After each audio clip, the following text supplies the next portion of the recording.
This is Physics 100, and we're looking here at the lecture video for Chapter 23, Electric Current. Let's get started. So in the previous lecture, we talked about electrostatics, so electric charge that was quote-unquote at rest. Now we're going to look at electrodynamics, which is the movement of electric charge, or rather the flow of electric charge, which is what electric current really is. Now, in the public perception, we often talk about the flow of electrons, but that's not what's really going on. And we'll talk about that in a moment later in this lecture. But for right now, I just need you to understand, when we're talking about electric current, we're really talking about the flow of charge, the flow of electrical energy. Not the electrons, but the energy. Now, what powers this current is potential difference. So there's a voltage difference between two sources, and that is the impetus. That's what drives the current to flow from one point to the other. If you don't have any voltage, you're not going to have any current. Voltage is the driver. So you've got to have voltage before you can have current. You can think of this in terms of other systems that we've already studied. So if, for example, you're looking at thermal systems, voltage would be like a temperature difference, and current would be like the heat energy moving from hot to cold. What is it that drives the heat energy to move from hot to cold? It's that temperature difference. See, if there were no temperature difference, then you'd be at thermal equilibrium. Everything would be at the same temperature, and there's no heat exchanged when you're at thermal equilibrium. So it's that temperature difference that drives the transfer of heat energy from hot to cold. Thinking about voltage in terms of mechanical systems, voltage would be like a pressure difference, and current would be like a fluid moving from a high pressure area to a low pressure area. So it's like, say you've got like a water in a pipe, it's that pressure difference across the pipe that's going to move the water from the high pressure area to the low pressure area. However you look at it, current is going to be charge per unit time, and we measure that charge in amperes, or more colloquially we just call it amps, and where 1 amp is equal to 1 coulomb per second. So voltage is like electric pressure, and if that's true, then a voltage source is like an electric pump. And just like a mechanical pump does work on a mechanical system, then a voltage source is going to do work on an electrical system. But in order to sustain that voltage, the source must continually supply that electric pressure to the system. Once that dies down, then of course no voltage means no current. Now the way batteries do this is by converting chemical energy that are tied up in molecular bonds to electrical energy. Electric generators do this by separating electrons with electromagnetic induction, which we'll talk about later in a future lecture. But the flow of electrical energy through a conductor is not uninhibited. There's going to be some resistance. And just like we see in mechanical systems, you've got fluid flowing through a pipe, so there's going to be resistance in the form of friction against the walls of the pipe that's going to resist the motion. Well, you have a similar resistance to motion in electrical systems. And whoever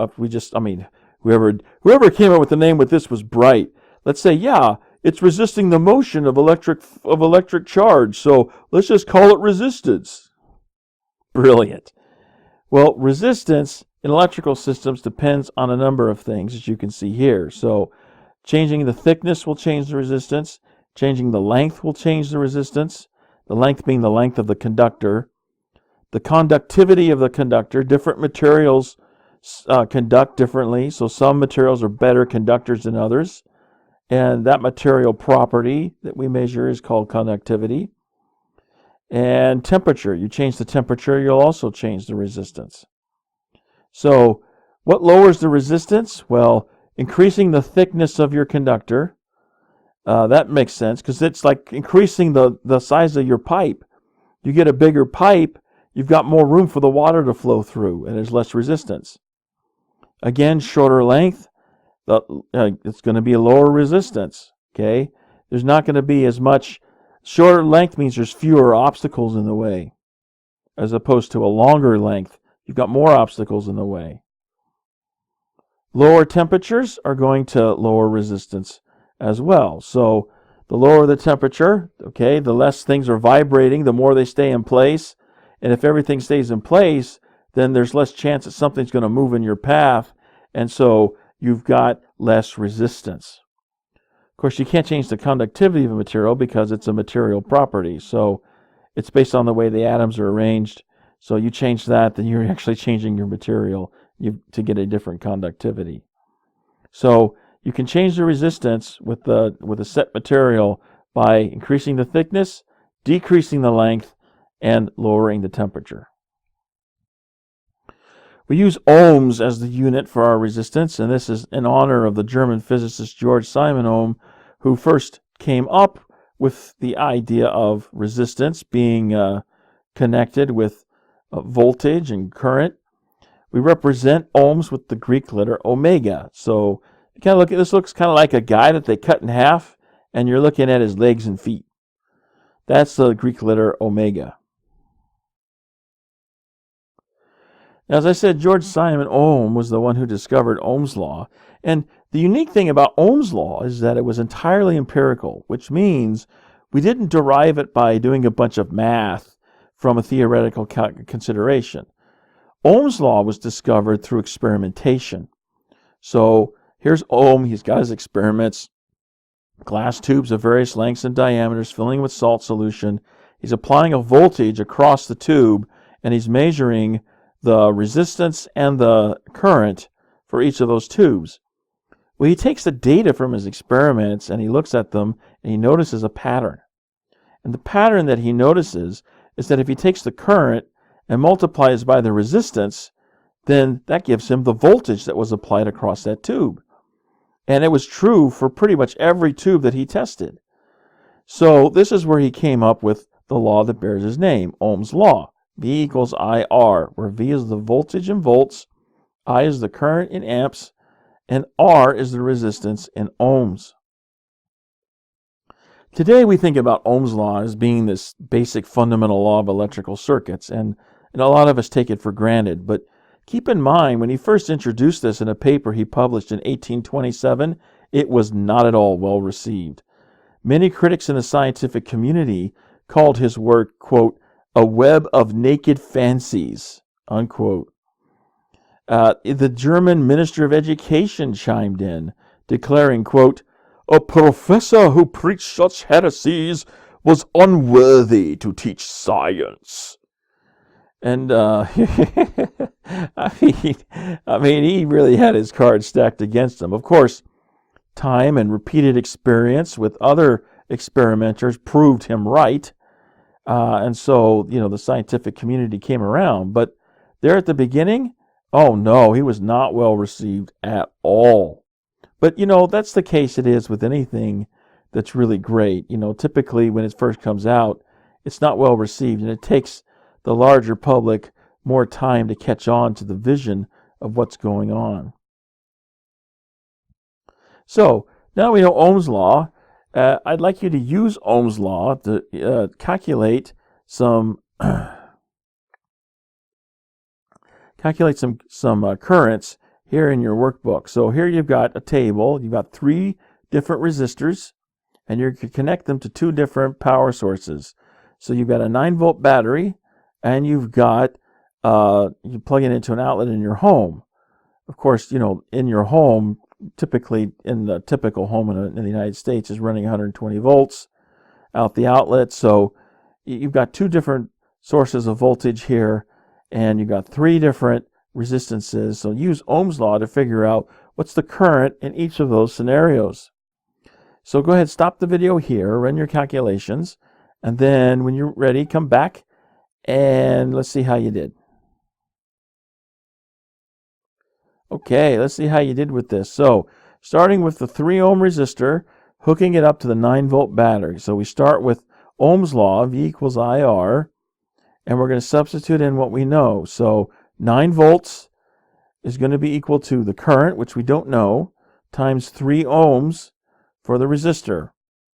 I can divide both sides of this equation by 3 ohms, and that's going to give me the current, which is 3 amps. I can run similar calculations for the remaining scenarios, so these are the values that you should get out. Is there a difference depending upon what source you use? Oh yeah, there's a big difference. So notice you got higher voltage with the home than you do with the battery. So in every case, for the same resistance, you always get a higher amperage. So you got more current with more voltage. And again, voltage is the driver for current. So it makes sense that if you've got no voltage, you've got no current. But if you've got a little voltage, you're going to have a little current. If you've got a lot of voltage, you're going to have a lot of current for the same resistance. This brings up two different types of currents that we could have running through an electrical system. The first that we'll look at is what's called DC electricity, or direct current electricity. You have direct current electricity when the charge is flowing in only one direction. That's why it's called direct current. It flows directly in one way. So the magnitude of the current in a DC circuit is not going to change because the flow of the charge is only in one direction. It's constant. This also means that the terminals in the DC power source will always carry the same charge.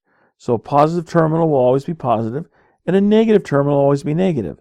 And in fact, it's this feature that creates the DC current, or excuse me, the DC electricity to begin with, because if your terminals are always staying the same polarity, then the current's always going to flow in the same direction, from positive to negative, and it'll always go in the same direction. Batteries are a good example of DC power sources. There's a positive terminal that's always positive, a negative terminal that's always negative. Current flows constantly, consistently in one direction with the same magnitude. On the flip side of DC is AC. So AC is alternating current, and we get this when the current through the circuit is alternating.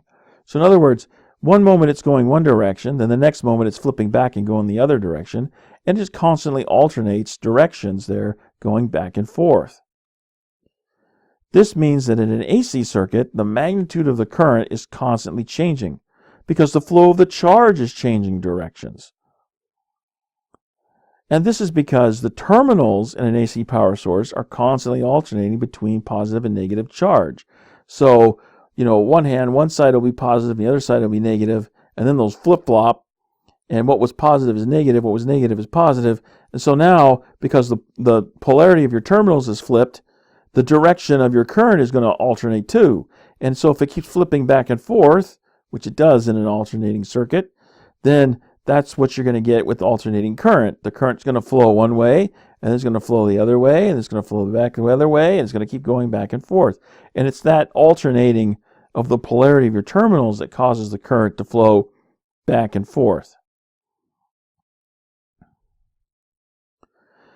Now, earlier in the lecture, I mentioned that when we're looking at electric current, we're not looking at the flow of electrons. We're looking at the flow of energy or charge. Flow of electrons is something that a lot of us use when we're talking about electricity because it helps people to make sense of what's going on. But recognize that that's technically incorrect. Flow of electrons is just a figure of speech. The physical distance that an electron travels in an electrical conductor is not very far at all. It doesn't stray too far from home. So what's traveling through a conductor is not electric particles like electron. It's actually electric charge, electric energy. It's energy that's flowing from one place to the next. So that's what we mean when we're talking about electrical transmission systems. We're talking about the conduction of electric charge or electric energy, and not the actual electrons themselves. So the way that this actually works is the energy will actually follow along electric field lines of force. Remember in the previous lecture where we talked about electric fields and electric field lines of force? Well, it's along these electric field lines of force that the electrical energy is going to be conveyed. So the field lines are actually associated with the actual situation that you have. So it's not, again, not the, movement of electrons that are next to each other that's causing the electricity to flow. What we're looking at is the flow of energy and charge. So in the space outside an electrical conductor, the location of the charges determine the pattern of the electric field lines. And again, as we saw earlier with electrostatics, the shape is going to determine how that charge is distributed, along the electric field. So inside the electrical conductor, the conductor directs the shape of the electric field along its own shape. So looking at the top picture where you see the battery, the electric field lines are going from one terminal to the next. And they're going in a pretty kind of a geometric pattern there with the ellipses as you go out with the electric field lines of force. If you connect the terminals of the battery with a conducting material, now the electric field lines are going to conform to the shape of the conducting material. So you've got this funky little horseshoe shape with your conductor there. So now that's what the electric field lines are going to do. Notice how they conform to that shape as they come out from the positive terminal to the negative terminal. Just as we talked about power in mechanical systems, we can talk about power in electric systems. Now, in mechanical systems, power was the amount of work performed per unit time. Well, we're going to use a similar concept to talk about electric power. So, electric power, the amount of electrical work per unit time. So, this is the equivalent of current, which is the flow of charge, multiplied by voltage, which is the amount of energy per unit charge. Here's how we get that. I can take power, and if I define it as energy per time, because remember, work is a form of energy. So energy per time is my power. Well, I can get energy over time if I take charge over time and multiply that by energy over charge. Because then I've got two fractions where charge is in the top of one and the bottom of the other. So one's on top, the other's on the bottom. It cancels out, and I'm left with energy over time. Well, the charge per unit time is the definition of current. This is the rate at which charge or energy is flowing through a conductor. That's the current. And the energy per unit charge is the definition of potential difference, which is voltage. So power is current times voltage, or I times V. We measure power, just like we do with mechanical systems, in units of watts. But here, instead of a watt being a joule second, now we're going to say a watt is an amp volt. So 1 amp times 1 volt gives you 1 watt. So P equals IV is my power equation. That's the power for an electrical system, the current times the voltage. Let's run through a quick activity, and this is actually going to help us understand one of the reasons why the switch to CFL bulbs was made. So here we've got a bulb that's a traditional incandescent light bulb. It's 100 watt, and we've got a compact fluorescent bulb, or CFL, and it's 25 watts. Will deliver light of the same intensity as the 100 watt incandescent light bulb.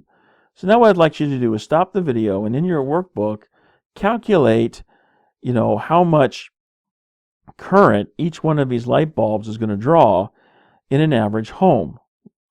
And when you get done with that, come back to the video and we'll see how you did. Okay, let's see how you did with this. So first, let's look at the 100 watt incandescent light bulb. We start with our power equation, P equals IV. I'm going to substitute in what I know. So the light bulb is a 100 watt bulb. The voltage in an average home, 120 volts. So if I divide both sides of my equation by 120, volts, that's going to give me the amperage or the current. So I divide that out. 100 watts divided by 120 volts gives me 0.83 amps. Now let's look at the CFL. So I got the same power equation I start off with. Substitute in what I know. Dividing both sides of my equation by 120 volts again. Now I've got 25 watts divided by 120 volts. And I end up with a much less lower amperage, 0.21 amps. So how do the currents drawn compare? Well, for the same intensity of light, you're using a lot less current to light the compact fluorescent bulb than you are the traditional incandescent bulb. So you're actually going to use less current, which means you save more money. Do you see one reason why the switch to CFLs was made? Well, yeah, that's one of the reasons. It helps consumers save money. Another reason is if you're using less current, then that means we have to generate less current, which means we're using fewer resources to generate the electric power, and so it helps to conserve resources. That's another reason why the switch to CFLs was made. But there's another reason why the switch was made that's not often known by a lot of the general public, and that is the collusion of business and government. See, back when they were making the regulations about how there's no longer, it's going to be illegal to sell the traditional incandescent light bulbs because you just can't make it anymore because they made it illegal. Well, having worked for General Electric, I know some of the inner workings of the company, and I know that the CEO at the time, who was Jeffrey Immelt, and couldn't stand listening to this guy because every time I heard this guy talk, it's like I could see the greed drooling out of his mouth. He was constantly talking about how we got to get back to double-digit growth, got to get the company back to double-digit growth. And I'm sitting here thinking, I'm already working 50, 60 hours a week, and you don't seem to be offering me anything in exchange for that extra service, so thanks, but no thanks. There are a lot of people in the company who had the same sort of thinking. So as he's trying to make the company grow to satisfy the shareholders and keep his job, he's looking at all the different parts of the business. Now, GE, very diversified group of companies, very diversified markets that the company actually makes products for. One of the traditional products that GE has made for a long time has been light bulbs. So he looked at the company, and there's a huge light bulb manufacturing facility out in Kentucky. Hundreds of people employed at this facility. Well, the facility wasn't performing too well. So the first thing he tried to do was try to sell it. If I can sell it to somebody else, I can get it off my books, and then I can make the rest of the company more profitable. Well, nobody wanted to buy it because it's the same reason why he was trying to sell it. It's poorly performing. So why would anyone buy it? So there were no takers. He couldn't get anyone to buy it from him. So what did he do? He used his contacts within the government to work some sort of back trade deal. One of the reasons why he was connected with the government the way he was is so that he could get the lowdown on regulations that were coming down the pike. And that way he could get the jump on his competitors because he knew about the regulations that were coming before they did. Well, somewhere in this connection of collusion with his government contacts, somehow this plan of let's devise a scheme by which we can actually make the company more profitable. So what ended up happening was the government's part of the collusion was we're going to pass laws that say we're going to get rid of these traditional light bulbs and replace it with CFLs. And of course, if you can't sell this product anymore, then all those jobs from the manufacturing facility in Kentucky that were a poor performing part of the business, that's got to go away. Of course, people still want light bulbs, and not everyone in the world is conformed to the CFL thing like we have. So what ended up happening was the company still owned by that part of the company still owned by General Electric, but they moved all those manufacturing jobs down to Mexico, where the labor costs are much less. They're much lower, and so he ended up saving money that way, so he could make the company more profitable. All those people that were at that plant in Kentucky, hundreds of people lost their jobs, and which was a really bad part of the deal. But a lot of people don't really understand that one of the big reasons why we made that switch to CFL was because of this, goings-ons within General Electric and the influence that it had lobbying the government to create laws that would be in the favor of making the company more profitable. Anyway, a little side note there. Interesting story. Not really a good story because, again, hundreds of people lost their jobs. But that's the way the economy works, unfortunately. So we're designing electric circuits. Okay, a circuit is essentially any path in which electric charge can flow. So there's different ways that we can assemble the circuits, but if there's any gap in the path, then the charge isn't going to flow until the gap is filled. So if there's a gap somewhere in the path, then we have what's called an open circuit. The circuit is open, meaning there's a gap somewhere, and electric charge is not able to flow through the circuit. Now, if there aren't any gaps, then that's what we call a closed circuit. A closed circuit means there's no gaps and the electric charge is free to flow through the circuit. Oftentimes we'll design switches as part of our circuits, and so this allows us to control whether or not the circuit is open, so we can keep it open or closed at will. And there's two different ways that we can arrange our circuit. We can put it in series or we can put it in parallel. Let's take a look at each of those two configurations. First, the series configuration. In a series circuit, elements in the circuit are placed in a series, one after the next. So you can see in the picture here, we've got 3 light bulbs, and it's one right after the next. Now, this means that a break anywhere in the circuit creates an open circuit. So if one of those bulbs goes out, it leaves a gap in the circuit, and the circuit's then open, and so there's no current flowing through any part of the circuit because there's only one pathway for the current to flow. Ohm's law will apply to series circuits. This means that the voltage across each of those bulbs could be different, but the current across each of them is going to be the same. And that should make sense when you think about it.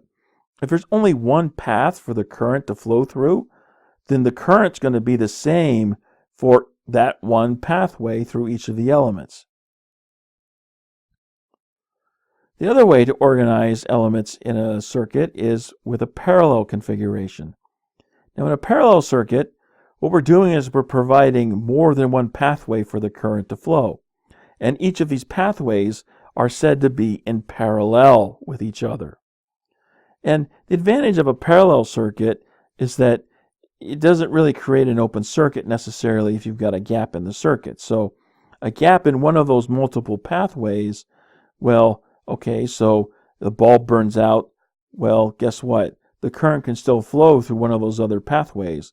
And so one bulb burning out doesn't, turn off all the rest of the bulbs, and the current can still flow through. Ohm's law applies to parallel circuits just as it does to series circuits. And in this case, the voltage across each element is what's going to be the same, because the potential difference across each of those pathways is going to be the same. The current through each of those pathways could be different, depending upon the resistance of the elements in each of those pathways. So different pathways means the current has to split off. So a part of the current's going to go down one path, part of the current's going to go down another path, another part of the current's going to go down a third path, and the way it splits up is dependent on the resistance to each pathway. So the current could be different along each of those pathways, but the voltage across each of those is going to be the same. Let's take what we learned just now and apply it to our next activity. So here you've got 4 different circuit designs, and what I'd like you to do is in your workbook, stop the video and check out these different 4 designs, and first of all, identify whether the circuits are in series or in parallel.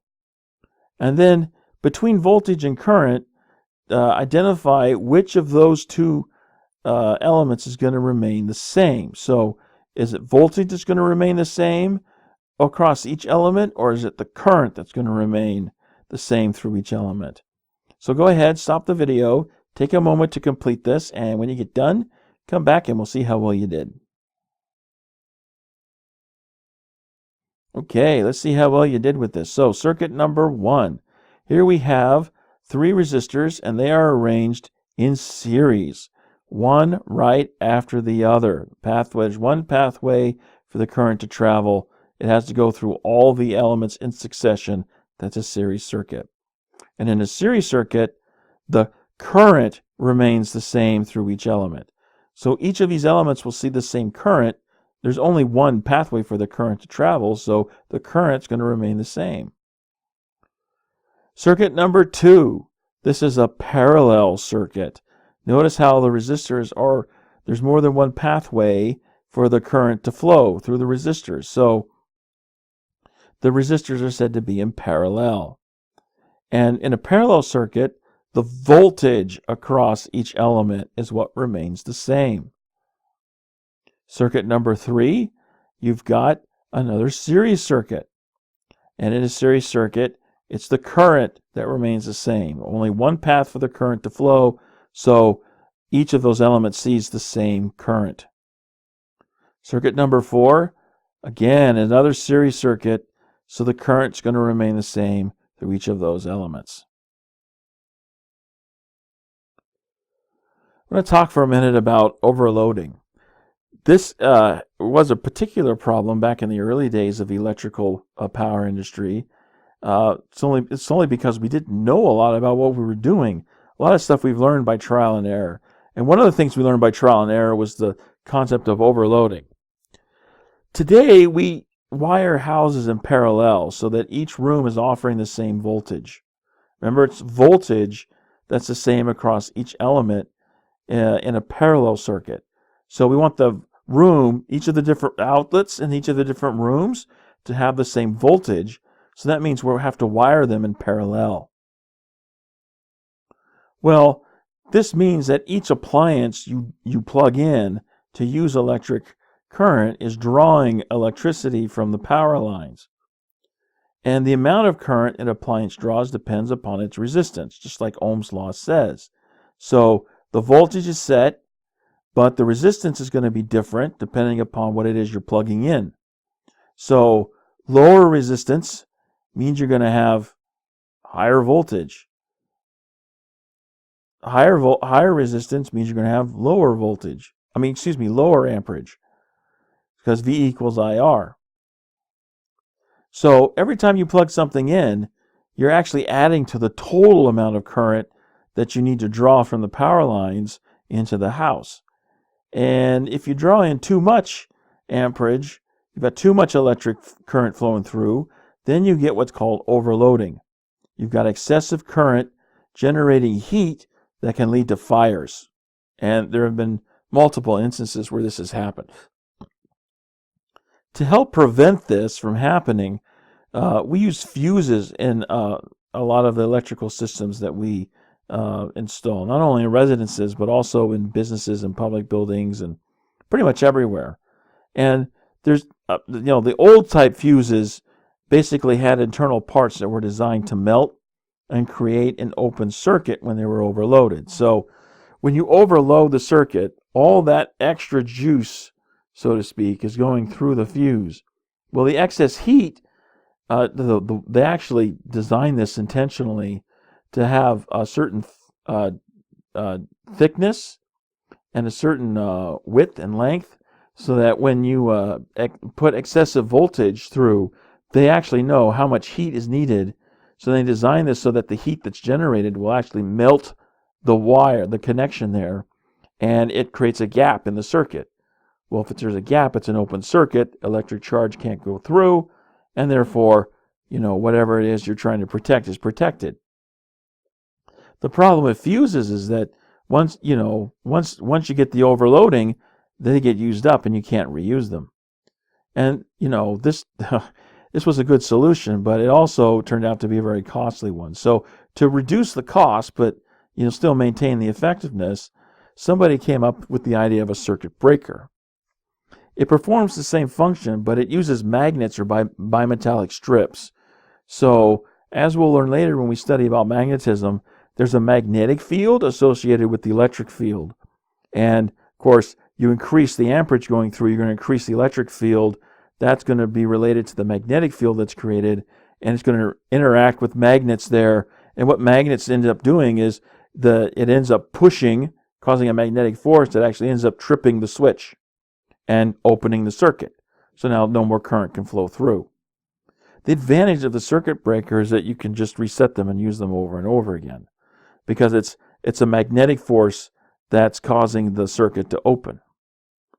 And this is what we see in a lot of homes and businesses and other buildings today. And that brings us to the end of this lecture. I hope you found it helpful. Thanks for watching, and we will see you in the next video.